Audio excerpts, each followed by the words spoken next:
자, 오늘 요한복음 두 번째 시간으로 우리 먼저 말씀 듣기 전에 가슴에 손을 얹고 저를 따라 하시면 좋겠습니다. 가슴에 손을 얹고, 하나님은 사랑이십니다. 그 사랑 안에 내가 있습니다. 사랑받은 만큼 변화됩니다. 하나님은 말씀이십니다. 그 말씀 안에 능력이 있습니다. 말씀을 듣는 만큼 살아납니다. 내 마음을 주님께 엽니다. 아멘. 자, 지난주에 이어서 요한복음을 여러분들과 나누려고 합니다. 오늘도 약간 서론격으로 요한복음을 왜 기록했고 누구를 향해서 기록했고 요한복음을 기록한 목적이 무엇인지 한 번 더 확인해 보도록 하겠습니다. 복음서는 4개가 있다 그랬어요. 마태, 마가, 누가, 이렇게 3개 복음서를 공관복음서, 그러니까 같은 관점으로 3명이서 기록을 했습니다. 그 관점은 예수님의 생애에 대한 관점이었어요. 하지만 요한은 특별히 4번째 4복음서로 공관복음서와 다르게 예수님의 사역을 초점으로, 그래서 요한복음은 예수님의 탄생이나 족보가 기록되어 있지 않습니다. 먼저 하나님이신 아들이 창조 때부터 말씀하신 그분이셨고, 말씀이신 그분은 하나님이셨고, 그분은 지금 이곳에 오셨다라고 해서 시작부터 하나님이 이 땅 가운데 오셨다라고 하는 것으로 시작하고 있죠. 그리고 3절에 그가 없이는 만물 속에 그 어떤 것도 없이는 된 것이 없다라고 선포했습니다. 이게 요한복음의 시작이에요. 그가 없이는 된 것이 없느니라. 만물이라면 우리도 다 물질 속에 포함되어 있는 사람들이기 때문에 우리도 포함됩니다. 그가 없이는 된 것이 없느니라. 이렇게 선포를 하셨어요. 그런데 요한복음 기자는 그러니까 요한복음을 기록한 요한은 2장부터 인간들이 하나님을 떠난 죄로 물들여지고 하나님이 없이 사는 인간 세상에서는 없는 것 때문에 문제가 생긴다라는 것을 조명하기 시작했어요. 그래서 2장에는 뭐가 없어서 문제였죠? 포도주가 없어서 문제였어요. 잔치집에 흥을 돋구는 게 없어서 문제다. 자, 여기에 해당하는 사람, 나는 흥이 좀 있어야 된다. 이게 없어서 문제가 될 수 있다. 두 번째, 뭐가 없어서 문제였죠? 4장에 가니까 이 수가성 여인이 남편 5명이랑 살았는데 마음에 드는 남편이 없다는 거예요. 마음에 드는 남자가 없다. 자, 우리 자매님도 손 들어보세요. 마음에 드는 자매가 없다. 우리 형제님들. 다 마음에 드나 보네. 자, 여기 너무 감사하게 결혼을 하고도 이렇게 청년부 예배원 다 보이니까 너무 잘 왔고, 옆에 있는 사람 없이는 살 수 없죠? 자, 우리 결혼 안 한 우리 청년들이야. 아직 짝꿍이 없는 사람들은 그걸 잘 모를 수 있지만, 그런데 짝꿍이 없을 때는 좀 짝꿍이 없어도 문제인데 있으면 있어도 문제야. 이거 왜 그런지 모르겠어요. 참 사람이 그렇습니다. 그런 것처럼 수가성 여인을 통해서 마음에 드는 사람이 없어서 문제라는 거예요. 그 다음에 베데스다 연못을 조명하잖아요. 거기는 자기를 도와주는 사람이 없다는 거예요. 여러분 정말 뭔가 도움 주는 사람만 있다면 뭔가 해낼 수 있겠죠? 우리 부모님이 돕지를 않아. 아니면 내 친구들이 나를 그렇게 도와주는 사람이 없어서 문제인 거예요. 여기 해당되는 사람도 있을 거예요. 그 다음에 조금 더 나아가면 오병이어의 기적 가운데 그 5,000명이나 되는 사람들이 예수님을 막 따라왔는데 뭐가 없어서 문제였어요? 떡이 없어서 문제였어요? 돈이 없어서 문제였어요? 떡을 사기 위한 돈이 없어서 문제예요. 그래서 지난주 보고서를 받아보니까 대부분 돈이 없어서 문제래. 우리 청년들도 맞아요. 돈 없이는 살 수 없죠. 그렇지만 제가 지난주에 뭐라고 말씀드렸습니까? 돈은 도구일 뿐이다. 그게 목적이 되어서는 안 된다. 돈이 많으면 많을수록 행복할 것 같지만 돈이 많은 곳엔 배신이 있고 살인이 있고 아픔이 있고, 여러분 나를 도와주는 사람이 많으면 뭔가 좋을 것 같지만 도와주는 사람이 너무 많아서 이상한 데로 흘러갈 수도 있는 거예요. 이 세상의 원리가 그래요. 그러니까 지난주 이 사도 요한은 그렇게 그가 없이, 예수 그리스도가 없이는, 말씀 없이도 우리는 어떻게 살 수 없는 존재다라는 것을 조명하기 위해서 시작점에 선포를 해놓으시고 인간들의 지금 없음 때문에 힘들어하는 무지개를 찾아 헤매이듯이 무엇인가 찾아 헤매는 인간들의 여러 모습들을 조명하면서 여러분에게는 어떤 모습으로 지금 방황을 하고 계십니까? 라고 지난주에 결론을 좀 냈어요. 그렇죠? 밤에 잠이 잘 안 오는 사람들, 뭐가 허전해서 그런 거예요. 저는 머리 대면 3분 만에 자요. 허전한 게 없어. 아니, 피곤해서. 여러 나이가 들어서. 뭐 여러 이유가 있습니다. 여러분과 좀 다를 수 있어요. 근데 정말 우리가 잠이 잘 안 온다는 것, 계속 핸드폰을 뒤적뒤적 한다는 것은 내 한쪽 마음이 좀 허해서 그래요. 뭔가 채워지지 않아서. 그래서 그것을 채워주려고 세상은 핸드폰이라는 놀라운 것을 우리에게 주셨는데 도리어 그것이 우리를 더 공허하게 하는 거예요. 도리어 더 죄 가운데 빠지게 하고, 그 핸드폰 때문에 아내하고 대화가 줄어들고, 핸드폰 때문에 관계가 끊어지고, 우리에게 좋은 혜택을 주는 것 같지만 세상이 주는 것들은 다 이 마시멜로 같아서 또 단 것을 요구하는, 더 자극적인 것을 요구하도록 우리를 끌어가는 거예요. 그래서 부부는, 너희들 잘 들어, 부부는 서로를 바라보는 건 아직 좁다는 얘기인 거죠. 서로를 통해서 자기 자신을 보는 사람은 더 좁은 거야. 그런데 두 사람이 같은 곳을, 서로가 아닌 같은 곳을 바라볼 때 그 부부는 이제 드디어 하나가 돼가는 과정이겠죠. 앞으로 다 여러분들 경험할 거예요. 다 결혼하시고 서로를 향해서 조금 힘들어 보다가 같은 곳을 보면, 아니, 다른 상대를 보면 안 되겠구나. 이제 이렇게 스스로가 같은 목적을 향해서 가는, 그래서 서로의 모습들이, 내 모습이 발견되고 이렇게 완성되어져 가는 것이 부부다. 이렇게 지난주에 요한복음 서론 시간으로 없어서는, 누가 없어서도 안 되는 것으로 결론을 냈죠. 바로 말씀이신, 우리 안에 말씀이 없어서 문제인 거예요. 말씀이 없어서. 자, 요한복음 20장 31절, 이것이 바로 요한복음서를 기록한 목적입니다.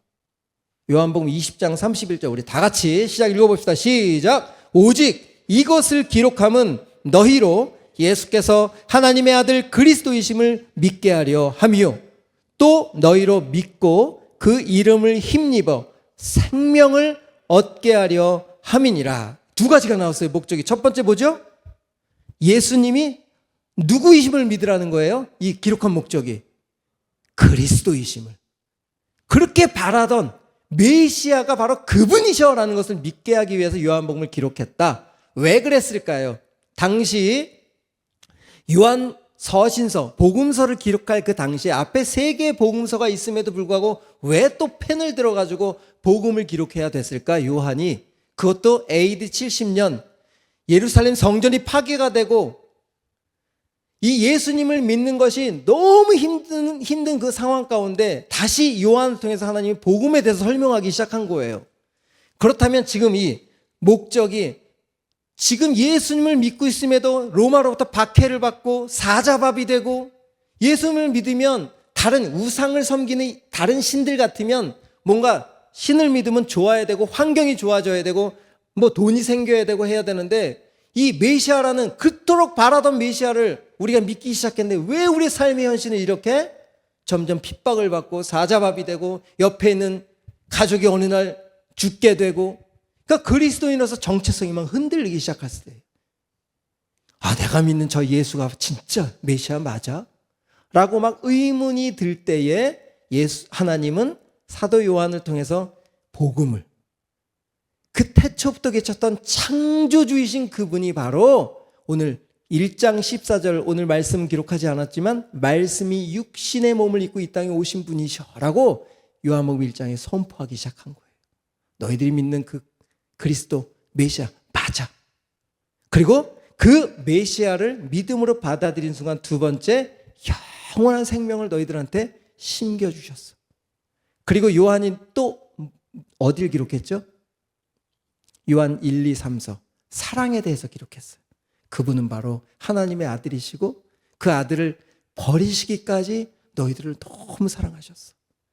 너희들이 지금 너희 환경 가운데 죄 가운데 살아가지만 바로 그 예수님이 너희들의 이름을 대신해서 십자가에 대신 죽어주심으로 너희들은 그 예수님 안에서 영생을 얻을 수 있어. 너희들은 죽어도 끝이 아니야 하면서 요한계시록에 그 너희들이 갈 나라, 너희들이 누릴 나라들에서 설명을 해주신 거예요. 그래서 요한복음 사랑을 통해서 너희들이 누릴 나라까지 사도 요한을 통해서 그렇게 기록하게 하신 거예요. 그러니까 오늘 이 시대에도 마찬가지예요. 뭐가 없어서 허전해서 죄 때문에 앞길을 갈팡질팡하는 우리들을 위해서 요한복음을 들으면 들을수록 나 같은 헤매고 있는 나를 위해서 우리 하나님은 독생자이신 그 예수님을 보내셨고 그 예수님이 바로 2000년 전에 오신 그분이 나를 위한 그리스도 메시아이시구나.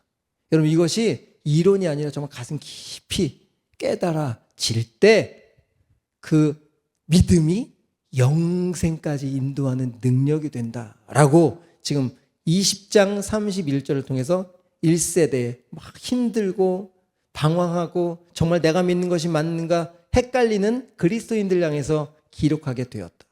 두 번째, 당시 대세가 어떤 이론이었냐면 영지주의자들이었어요.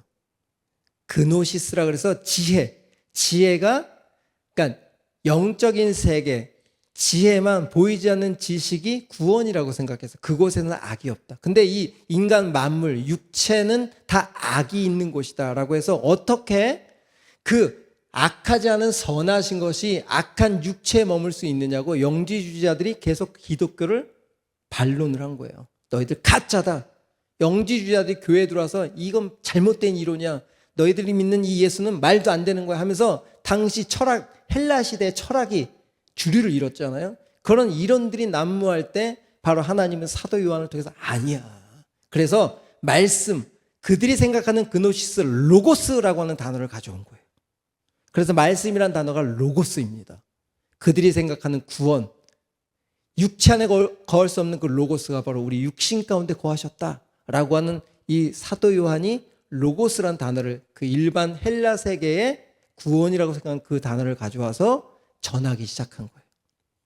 그래서 우리 리더들에게 그렇게 이야기했습니다. 로고스란 단어는 세 개로 정리할 수 있다. 첫 번째, 존재적인 말씀이신 하나님이신 말씀을 로고스라고 한다면 우리가 귀로 듣고 눈으로 보고 손으로 만진 바 된 요한일서 1장 1절 조금 이따 제가 한번 볼 거예요. 그렇게 우리가 깨닫게 된 말씀을 캐리그마, 아니 레마, 죄송합니다. 레마라 그러고 그 깨달은 레마가 된 말씀이 내 안에 깨달아졌을 때 내 삶으로 나타나는 것을 캐리그마라 그래요. 그래서 로고스, 레마, 캐리그마 이렇게 하나의 동일한 말씀이지만 그렇게 살아있는 생명의 말씀이기 때문에 그것이 믿어졌을 때 저 같은 사람도 어둠 속에 헤매다가 이렇게 여러분들에게 이런 어려운 말씀을 너무 쉽게 전달하는 사람으로 변하게 되는 거예요. 저에게 주신 은사가 그런 것 같아요. 하나님의 말씀을 잘 연구하고 잘 고민하고 잘 정리해서 저와 함께하는 공동체들에게 이 말씀을 전할 수 있도록 저를 통해 내 안에 믿어진 말씀이 여러분들에게 이렇게 전달되는 거예요. 이게 로고스가 레마가 되고 캐리그마로 보여지게 되는. 여러분들 이렇게 돼야 됩니다. 로고스의 말씀이 여러분의 믿어져서 정말 삶 속에 드러나는. 그래서 여러분들 통해서 여러분들 이 땅에 보내신 이유가 뭘까요?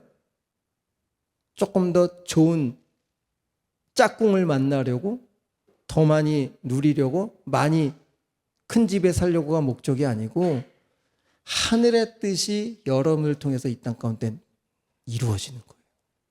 얼마나 여러분들이 소중한 존재입니까? 이것이 깨달아지는 게 하늘의 놀라운 것들이 내 안에 깨달아지고 그것이 펼쳐지는 거잖아요. 영적인 일들이. 여러분들이 그런 존재라고요. 영적인 일들이 표현되는 사람들.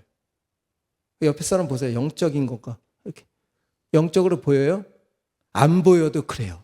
안 보여. 지금은 안 보여도 바로 옆에 있는 사람은 하나님의 형상으로 지음받은 사람이기 때문에 하나님은 모두가 옆에 있는 사람을 통해서 하늘의 놀라운 일들을 드러내실 거라는 거예요. 아시겠죠? 그래서 옆에 사람이 소중한 거예요. 자, 오늘 조금 더 이 사도 요한이 첫 절 1장 1절에 태초에 뭐라 그랬어요? 말씀이 계시니라 하고 태초라고 하는 엔아르케라고 하는 단어를 썼습니다. 근데 이 태초에라고 하는 이 단어는 어디 또 사용했죠? 창세기 1장 1절에 태초에 하나님이 천지를 창조하셨다. 그러니까 이 사도 요한은 일부러 그 단어를 가져온 거예요. 구약의 창조의 하나님의 역사하심을 요한복음을 통해서 재창조하실 것에 대한 기대를 가지고 기록을 했다는 거예요. 이해되시죠?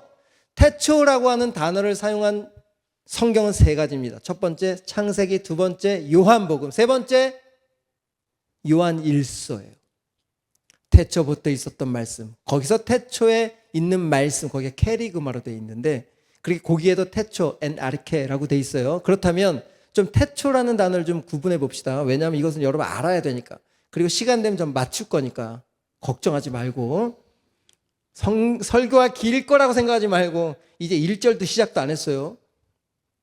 태초에라고 하는 첫 번째 창세기에 나오는 태초라는 단어는 우리 올려줄까요? 베레시트라고 하는 히브리어입니다. 이거는 무 가운데 유를 창조한 시간의 시작, 공간의 시작이라는 시간의 시작에는 의미가 있어요. 그러니까 창세기 1장 1절의 태초는 어떤 뜻이라고요?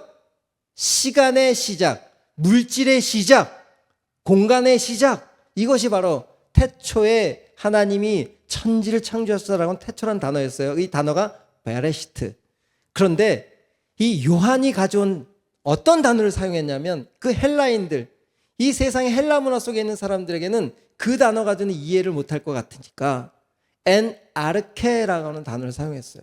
그러면서 어떻게 어필을 하느냐, 이 엔아르케라고 하는 단어는 그냥 시간의 시작점을 얘기하는 것이 아니라 전부터, 창세 전부터 반복되었던 어떤 존재까지 포함된 시간을 얘기하는, 그래서 영원이라는 표현이 그 태초 안에 들어가 있어요. 엔아르케는 뭐가 포함되어 있다고요? 영원이라는 시간이 포함되어 있는 거. 그래서 뒤에 계시니라라고 하는 단어를 미완료 시제로 씀으로써 당시 헬라어 미완료 시제의 의미는 계속해서 반복하고 있다는 뜻이에요. 그러니까 창세 전부터 어떤 존재가 지금 무엇을 향해 계속 뭘 하고 계시다라고 하는 것이 태초라는 단어에 숨겨져 있다는 거예요. 그러니까 이 사도 요한이 베르시트, 이 땅에 하나님이 시작하신 그 창조를 언제서부터 준비하고 계획하셨다? 그것까지 지금 들여다보고 헬라 사람들을 향해서 선포하고 있는 거예요.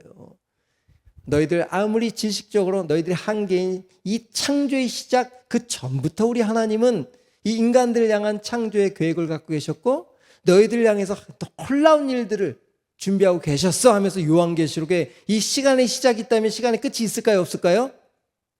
있을까요? 없을까요? 소통 좀 합시다.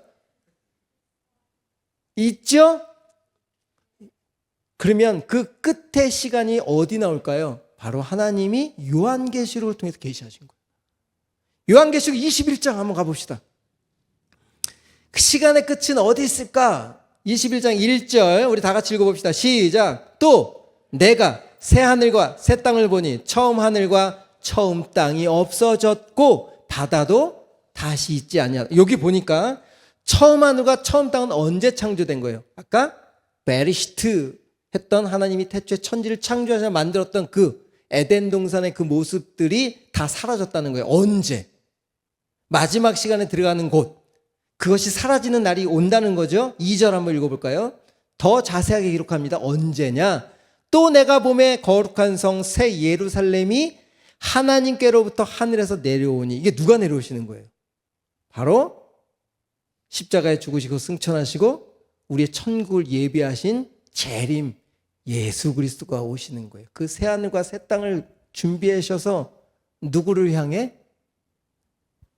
다음 절 답이 있어요. 6절 7절 21장에 그래서 여러분이 막 흔들릴 때마다 요한계시록 21장 읽으면 참 좋아요. 6절 7절 자세한 게 읽어봅시다. 시작. 또 내게 말씀하시되 이루었도다. 나는 알파와 오메가요 처음과 마지막이라. 내가 생명수 샘물을 목마른 자에게 값없이 주셨어요? 안 주셨어요? 이미 주셨잖아요. 십자가에서. 7절 이기는 자는 이걸 신천지에서 너무 많이 써가지고 조금 깨름직한데 좋은 단어입니다. 우리가 사용해야 될 단어예요. 여러분 이기는 자가 돼야 돼요. 알겠어요? 이기는 자는 이것들을 상속으로 받으리라. 나는 그의 하나님이 되고 그는 내 아들이 되리라. 그러면 이기는 걸 뭘 이기는 거라? 뭘 이기는 걸까요? 요한복음 20장 31절에 목적을 얘기했다시피 나를 위해 보내주신 그 예수가 그리스도이심을 믿음으로 받아들였다면 그 믿음을 잃지 않고 믿음을 지킨 자들.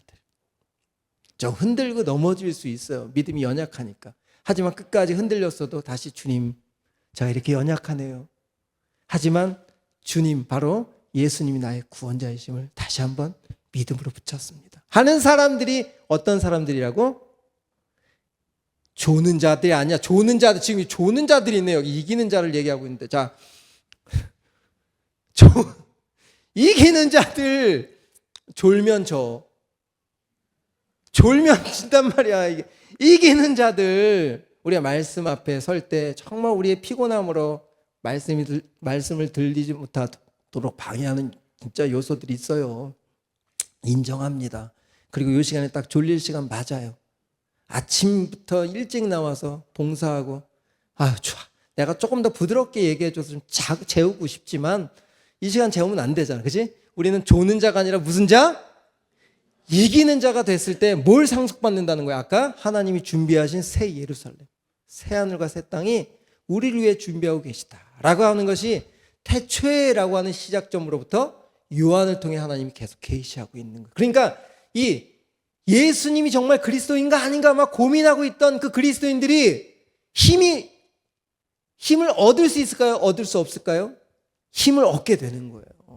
환경적으로는 점점 어려움을 당해도 우리에게 이 영적인 것들은요, 성령이 역사하시면 여러분들 중에도 누구는 오늘 정말 감사하고 깨닫게 되는 사람이 있는 반면에 조금 이론적으로 듣는 사람은 이론으로만 들을 수도 있고 조금 안 들릴 수도 있는 사람이 있고 있어요. 하지만 저는 절대 정죄하지 않습니다. 그럴 수 있습니다. 저도 38년 동안 안 들렸어요. 그렇게 예배를 많이 드리는데 안 들려. 뭐 어떡하라고, 안 들리는 걸. 근데 어느 날 정말 들리더라고. 그게 은혜입니다. 여러분들이 지금 말씀이 들린다는 것은 성령께서 여러분들 지금 꽉 붙잡고 있는 거예요. 그렇게 여러분들 먼저 들린 자들을 통해서 그 삶을 통해 케르그마가 되게 하셔서 요한일서 1장 1절 태초에 한번 찾아볼까요? 제가 지나갔거든요. 요한일서 1장 1절 우리 한번 자, 여기 있어요. 시작. 태초부터 있는 생명의 말씀에 관하여는 우리가 들은 바요. 여기 우리가 누굴까요? 요한의 친구들, 베드로, 안드레 같은 사도들, 1세기에 예수님의 오순절 사건을 경험한 사람들이겠죠. 이게 AD 80년 이후에 기록된 거니까. 그냥 태초부터 있던 아르케, 창세 전부터 준비했던 바로 그 그리스도, 어둠 속에 헤매는 그 우리를 향해서 하나뿐이 없는 독생자이신 예수님을 준비해 놓으시고 우리를 재창조하시겠다라고 하는 창세기의 태초에를 가져다가 지금 그 시대 사람들에게 뭐라고 얘기하는 거예요? 하나님이 천지 창조하신 것처럼, 그리고 안식을 누리게 하셨던 것처럼 이 땅 가운데 그 참비신 그분이 오셔서 우리를 안식 가운데로 이끌어 가시겠다라고 요한복음이 바로 요한복음을 통해 좀 막 선포하고 있는 거예요. 그러니까 지금 요한복음은 창세기를 지금 재조명하고 있는 거죠. 그래서 요한복음 여러분 1장을 지금부터 눈으로 훅 훑어보세요. 거기에 이튿날이 몇 개가 있는지 빨리 눈으로 빨리 훑어봐. 1절부터 요한복음 1장 1절부터 쭉 이튿날 또 이튿날 이렇게 표현들이 난 3개뿐이 못 찾았거든요. 여러분들 더 찾으면 알려주세요. 그렇게 이튿날이라는 단어를 계속 말씀하시면서 하나님이 창세기에 창조했던 하루, 둘째 날, 셋째 날 그 모습을 재현하고 있다는 거예요. 그 이튿날이라는 단어가 중요한 건 아니야. 그 창세기에 첫째 날, 둘째 날, 셋째 날 창조했던 것처럼 요한복음도 첫째 날. 그래서 첫째 날 뭘 만드셨어요, 하나님이? 자, 5분 남았어. 첫째 날. 아니, 창세기 첫째 날 뭐 만들었냐고. 빛을 만들었어요. 그렇죠? 이거 다 아는 거잖아. 그래서 요한복음에도 첫째 날 참빛이 오셨다. 이렇게 표현하고 있어요. 그렇다면 요 빛에 대해서 여러분들이 한번 한 가지, 우리 제자반을 한 사람들은 이미 다 공부한 거야. 물어볼까? 성경아? 물어보지 마. 오케이.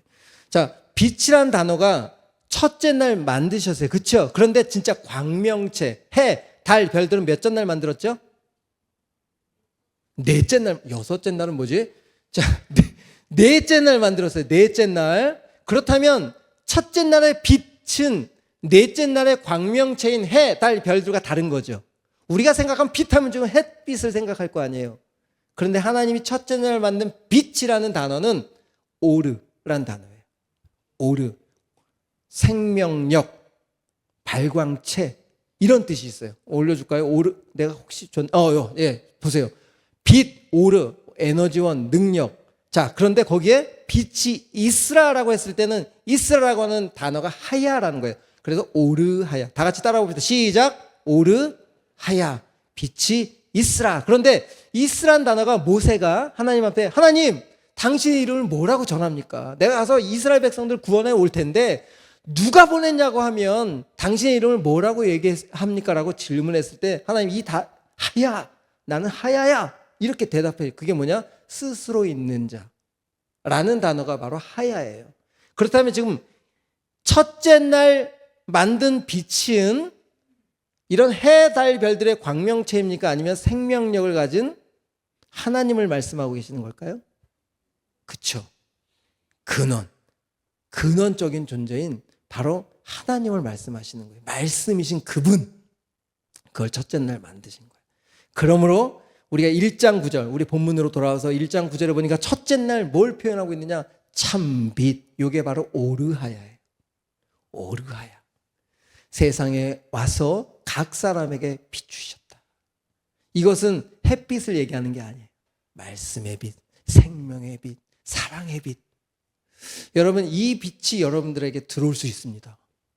말씀이 믿어지는 순간, 예수님을 믿음으로 영접하는 순간 그 빛은 우리 안에 햇빛이 들어오는 게 아니에요. 여러분의 햇빛이 어떻게 들어가? 이 피부만 광합성 작용을 하든 그렇게 하는 거지. 우리 속에 빛이 어떻게 들어가요? 우리 안에는 어떤 빛이 들어간다고요? 오르? 뭐가 나와야지 이게 풍짝이 나려면 오르? 잊어버리면 안 됩니다. 이 빛이 바로 예수 그리스도고 말씀이시고 여러분 안에 임할 빛이라는 거예요. 오르! 이렇게 나와야지. 좀 되네. 하야! 좋아. 자, 이렇게 59분이네. 다음 주에 합시다. 이제 우리 찬양팀 준비할까요?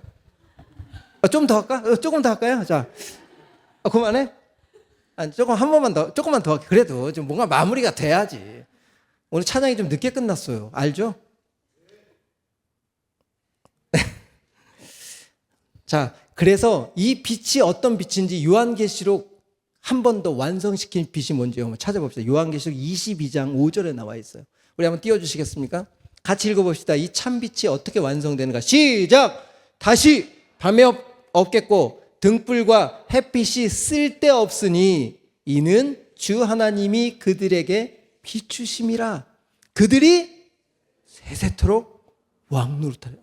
이 이야기를 잠깐 올려주세요. 이 이야기를 그 1세기에 그리스도인들이 들었을 때 얼마나 기뻤을까. 세상의 빛을 못하는 카타콤에 들어가서 예배 드렸어요. 그 악독한 로마 정치에 의해서 그 순환과 고난을 받으면서 그 지하 땅굴을 파가지고 카타콤에 들어간 그들에게, 그 햇빛도 못 보는 평생 그렇게 사는 그들에게, 야, 그런 햇빛 필요 없어. 내가 빛이야.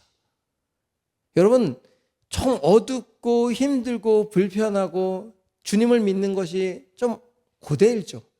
이 땅에 살아가서 이 그리스도인으로 사는 게 쉽지 않잖아요. 그럼에도 불구하고 그 자리에 누가 함께 하시는 거예요? 영원하신 빛, 존재적인 세상을 창조하신 그 빛이 우리 안에 거하신다. 그럼 우리는 세상의 빛을 바라보는 사람의 몸을 갖고 있지만 내 안에 계신 빛을 보는 사람들이 돼요.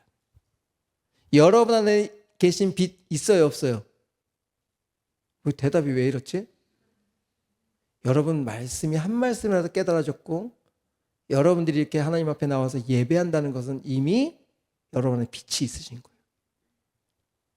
근데 아직 그 빛이 잘 발견되지 않을 뿐이야. 이 안에 계신 빛은 우리가 아무리 봐도 안 보이는 빛이기 때문에 어떻게 볼 수 있느냐? 말씀을 듣는 동안에 말씀이 듣는데 안에서 조명해 주시는 거예요. 그것을 사자성어로 줄탁동시라 그래요. 잘 들어요. 이건 없던 얘기가 나오는 거야. 줄탁동시. 그건 뭐냐? 새가, 닭이 계란을 부화하기 위해서 품고 있잖아요. 그러면 기간이 되면 이제 나올 꼬물꼬물 안에 있는 새끼가 나올 때가 됐잖아요. 그러면 안에 있는 새끼가 톡톡톡톡 건드려요. 그러면 이 어미새가 잘 듣고 있다가 그 톡톡톡 건드는 데를 톡 쳐주는 거야. 그래야 그게 깨지고 줄, 탁, 동시. 그래서 그 한자 성어예요. 그래서 그걸 딱 깨줘야 이 힘없는 새가 부화될 수 있는 생명력이 나오는 거예요. 그런데 이 어미새가 멍청해가지고 딴 데를 깨면 못 나오는 거야. 근데 우리 주님은 세밀하게 우리의 음성을 듣고 우리의 음성 듣고 그 자리를 깨주시는 분이시다. 줄탁동시 기억하세요? 줄, 동, 줄, 동 이렇게 나와야지. 줄탁동시. 그러니까 여러분 이게 우리의 세밀한 음성을 듣고 계신 하나님. 찬양팀 준비할까요? 더 했다가는 안 될 것 같고. 오늘 주님의 마음이 있는 곳 찬양으로 마무리했으면 좋겠습니다. 여러분 주님의 마음은요 불 꺼주시고 진짜 우리 한 사람 한 사람이 어두운 가운데 있어도 그 빛은 햇빛이 아니야. 생명력 있는 빛이기 때문에 우리가 막 숨어 들어가도 그곳까지 찾아가시는 빛이시라는 거예요. 마침내 여러분들을 찾아내셔서 재창조하시겠다. 이것이 오늘 주제입니다. 참빛, 오르. 오르. 자, 찬양합시다. 주님의 마음이 있는 곳.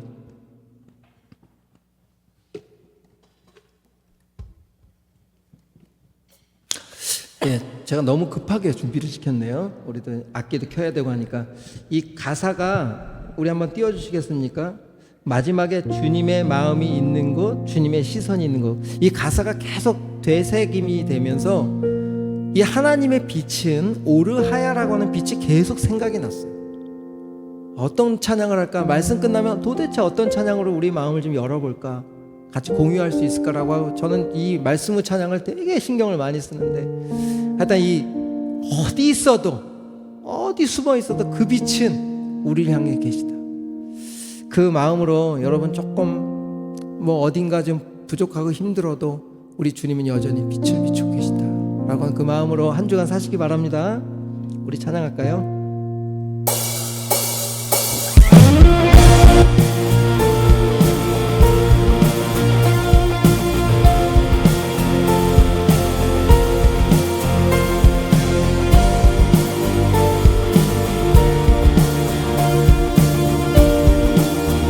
고백합시다. 주님의 마음 있는 곳.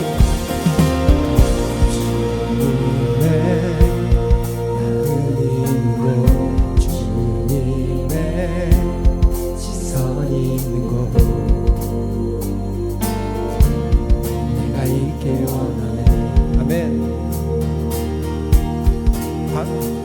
광야에 꽃을 피우시고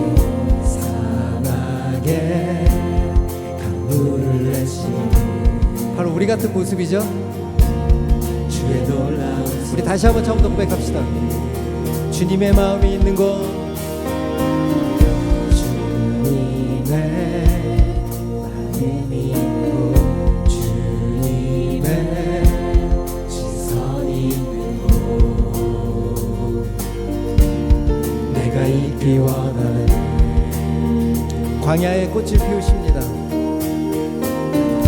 광야에 꽃을 피우시고 사막에 강물을 내시고 주의 놀라운 손길. 푸른 마르고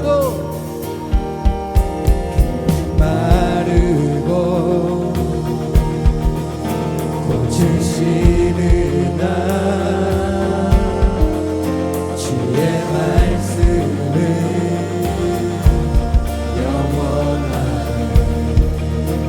전능하신 주 우리 전능하신 주 거룩하신 주 거룩하신 왕 주님의 말씀 오늘 이루십니다. 이루시네. 우리 선포할까요? 나의 마음 나의 마음 주의 성전이 되어 영원한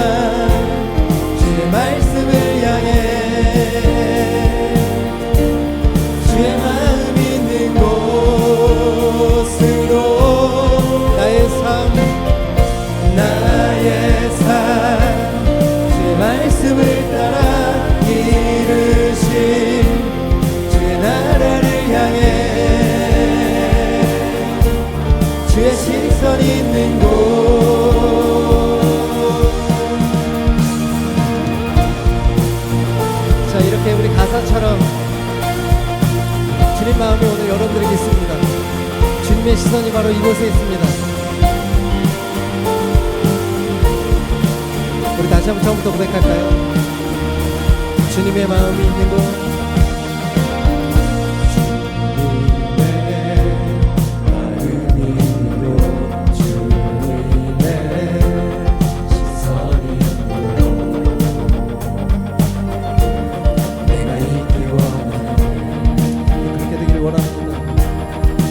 광야에 꽃을 피우시고 사막에 강물을 내시네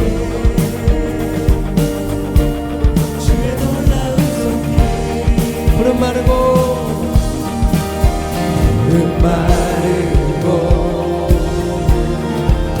꽃은 시드나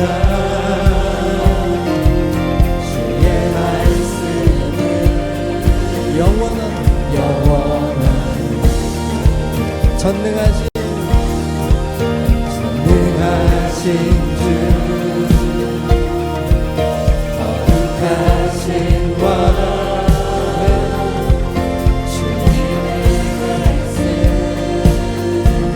이루시네 선포합시다. 나의 맘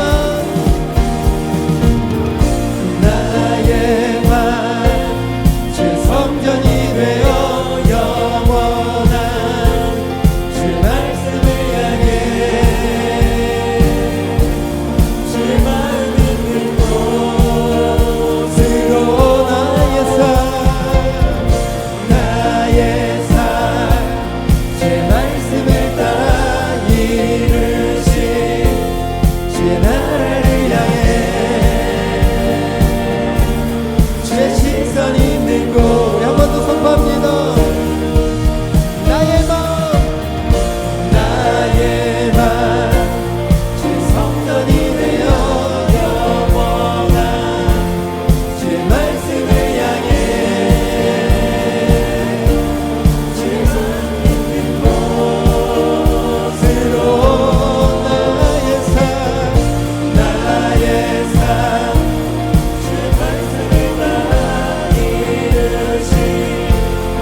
내가 있기 원하네.